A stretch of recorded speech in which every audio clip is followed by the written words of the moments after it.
Chivo Brown with Entertainment City. Professor Marston and the Wonder Woman is a story about the man behind the female comic book character and the two women in his life who together inspired Wonder Woman. I want to study her. She'll break your heart.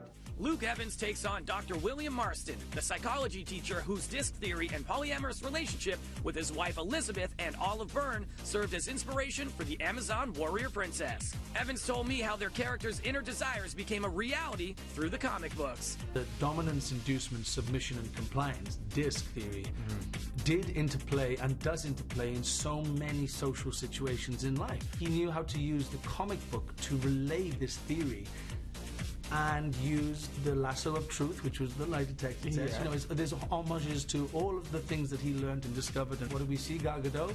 She has a lasso of truth. It's still there, 75 years later, doing the same job it's done all its life. Our way into the movie is Marston, but then we go to Elizabeth and Olive's point of view, and I began to see the whole relationship as a tripod. Yeah. I really feel they had a message of love and tolerance and about the freedom to kind of be who you are.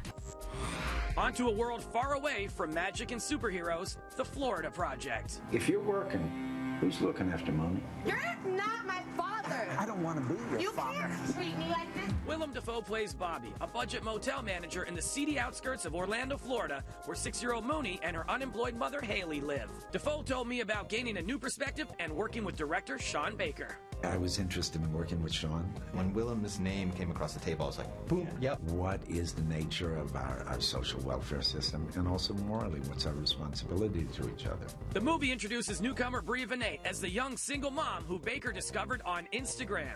At Chronic Flowers gets a DM saying, like, best DM ever to say, let's be in this. Honestly, first of all, I need to send Instagram a gift basket. Sean literally slid in my DMs. Hey, I sent you an email about a film opportunity. These 6 seconds that I saw her, and she made me laugh. She had the right physicality, the right vibe, the right attitude. I said, this is our Haley. It has seemed like a dream, and sometimes I'm just overwhelmed. The Florida Project hits select theaters Friday. And coming up tomorrow, the 4th episode of Bad Blood airs on City, and we'll have a chat with the cast.